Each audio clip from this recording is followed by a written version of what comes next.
Hello students, I am social science teacher continuing the chapter 7 of unit 2.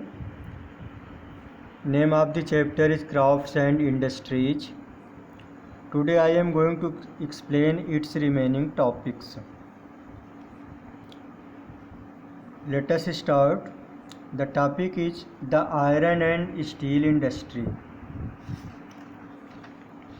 लोहा और इस्पात उद्योग.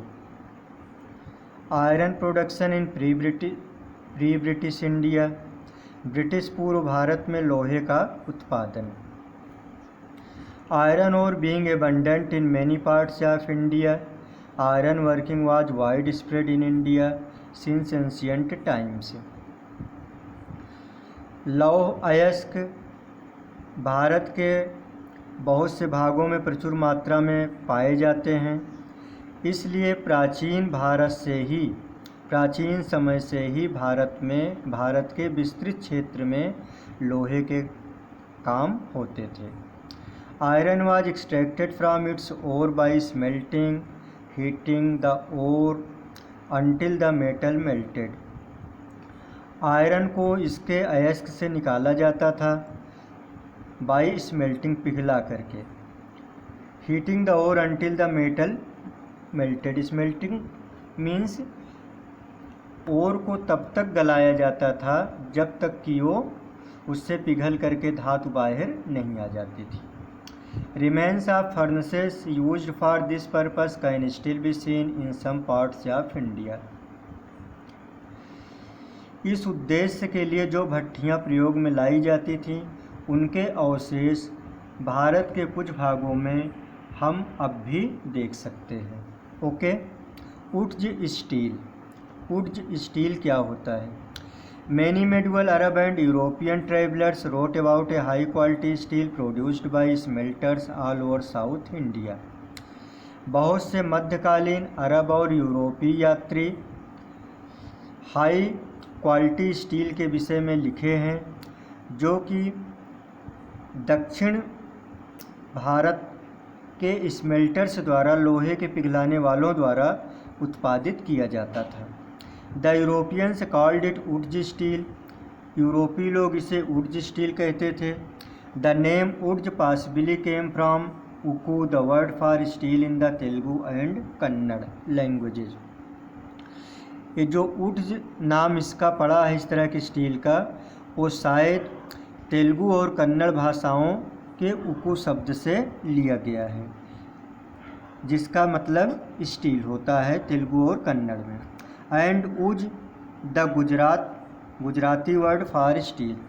या तो गुजराती भाषा के उज शब्द से ये उड्ज शब्द लिया गया है, जिसका तात्पर्य स्टील ही होता है. Okay. It was strong and also flexible enough to be forged, heated and shaped into various tools. यह अर्थात उड्ज स्टील बहुत मजबूत होता था और लचीला भी होता था, और इसको अनेकों तरह के यंत्रों के आकार में ढाला जा सकता था. Large quantities of wootz steel were imported by West Asian countries such as Syria for producing weapons. Wootz steel का बड़े पैमाने पर पश्चिम एशिया के देशों द्वारा आयात किया जाता था, जैसे कि सीरिया हथियार बनाने के लिए इसका आयात करता था. In the 18th century, weapons of wootz steel were widely used in India.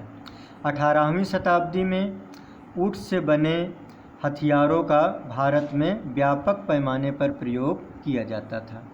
The swords seized from Tipu Sultan of Mysore were made of wootz steel. Mysore के टीपू सुल्तान की जो तलवार थी वो उड्ज स्टील की ही बनी हुई थी. Okay. Next topic is the crucible process. कुठाली प्रक्रिया. कैसे इस स्टील को उत्पादित किया जाता था? In crucible process clay crucibles conical containers were filled with a mixture of wood chips, the leaves of certain trees and type of black and containing iron ore. Crucible process में कुठाली प्रक्रिया में एक क्ले क्रूसिबल होता था, मिट्टी की बनी कुठाली होती थी शंकु के आकार की। इसमें वुड चिप्स, लकड़ी के छोटे छोटे टुकड़े, पेड़ों की पत्तियां और ब्लैक सैंड जिसमें कि आयरन ओर होता था, इस सबको मिला करके उसमें फिल किया जाता था, भरा जाता था इस कुठाली में।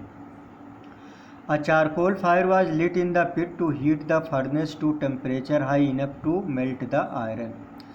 और इसको इतना अधिक गर्म किया जाता था कि जब तक कि वो आयरन पिघल करके सैंडस्टोन से अलग नहीं हो जाता था।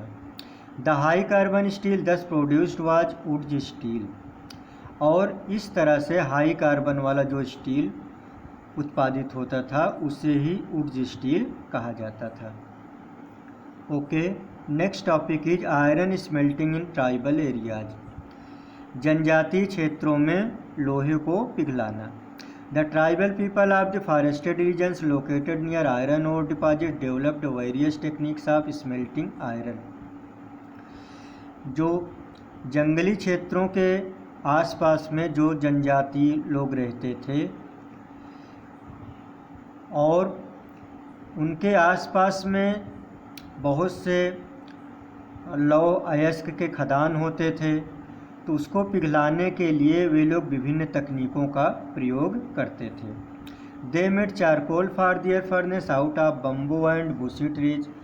वे इसके लिए जिस चारकोल का प्रयोग करते थे, लकड़ी के कोयले का प्रयोग करते थे भट्टियों में, वो बम्बू, बांस और बुशी ट्री और झाड़ियों वाले पेड़ों से उस चारकोल को बनाते थे। Come to next page. The Agaria tribes of central India were iron smelters by profession. इसी तरह की एक जनजातीय समुदाय थी जिसका नाम था अगारिया। ये लोग व्यवसाय से लोहे पिघलाने का काम करते थे। They lived in Maikala hills where reddish brown rocks rich in iron ore were available. वे मैकाल हिल्स में रहते थे, मैकाल पर्वत के आसपास रहते थे, मैकाल पहाड़ी के, और वहाँ पे लाल और भूरे रंग की चट्टानें पाई जाती थी जिसमें आयरन और भरपूर मात्रा में उपलब्ध था। Okay, next topic is decline of iron smelting during British rule. British शासन के दौरान लोहे को पिघलाने की प्रक्रिया का पतन। अब इस लोहे को पिघलाने की प्रक्रिया का जो पतन हुआ उसके क्या क्या कारण थे, इस टॉपिक में एक्सप्लेन किया गया है। By the mid 19th century iron smelting in India was in decline. 19वीं शताब्दी के मध्य तक भारत में लोहे को पिघलाने की प्रक्रिया का पतन हो गया था। With the British conquest of Indian kingdoms one after another, the demand for armors and weapons fell। अंग्रेज़ों द्वारा भारतीय राज्यों को एक के बाद दूसरे भारतीय राज्यों को जीतने के साथ ही आर्मर्स, कवच और वीपन्स की मांग में गिरावट आ गई, क्योंकि भारतीय राजा इसी वुड स्टील से बने आर्मर्स और वीपन्स का उपयोग ज़्यादा करते थे। Moreover the British forest laws restricted the use of forest resources. इससे भी ज़्यादा जो ब्रिटिश फॉरेस्ट लॉज थे उन्होंने जंगल के उत्पादों के प्रयोग पर प्रतिबंध लगा दिया। This made it difficult for the Indian smelters specially the tribals to get wood for making charcoal. और इससे क्या कहते हैं, जो भारतीय पिघलाने वाले थे विशेष करके जनजातीय लोग, उनको लकड़ी से कोयला बनाना मुश्किल हो गया।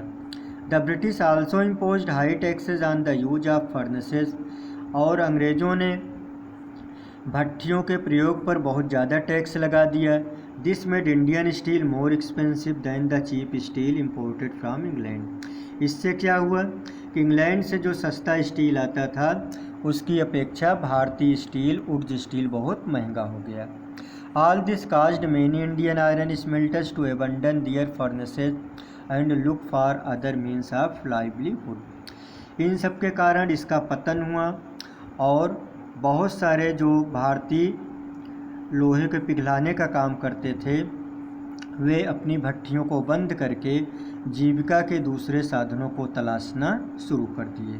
Okay, next and last topic is the modern iron and steel industry of India. Bharat का आधुनिक लौह और इस्पात उद्योग। Jamshedji Tata, an entrepreneur who dreamed of setting up a steel industry in India, had surveys carried out to look for sources of iron ore and coal. Jamshedji Tata जो एक उद्यमी थे, उन्होंने भारत में स्टील उद्योग की स्थापना का स्वप्न देखा था और इसके लिए उन्होंने आयरन और लौह अयस्क और कोयले के स्रोतों को तलाशने के लिए सर्वेक्षण किया। ही used the advice of American geologist Charles page Perrin and Charles weld, और उन्होंने इस कार्य में अमेरिकन जियोलॉजिस्ट जिनके नाम थे चार्ल्स पेज पेरिन और चार्ल्स वेल्ड, उनकी सलाह का उपयोग किया। Jamshedji Tata established the Tata Iron and Steel Company at the village of Sakshi in Jharkhand.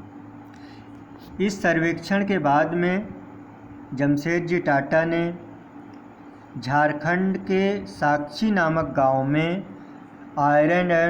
Tata iron and steel company in short TISCO नाम से एक स्टील कंपनी को स्थापित किया। Sakchi was close to deposits of high grade iron और coal and other minerals. Jharkhand का जो साक्षी गांव था उसके नज़दीक में ही उच्च क्वालिटी का लौह अयस्क मिलता था, कोयला भी मिलता था और दूसरे भी मिनरल्स उपलब्ध थे। It was also near the meeting point of two rivers Kharkai and Subarnarekha, और साक्षी जो था दो नदियों के संगम के नज़दीक था। इन दो नदियों के नाम है खारकेई और Subarnarekha. The TISCO plant began production in 1912। TISCO में उत्पादन 1912 में शुरू हुआ।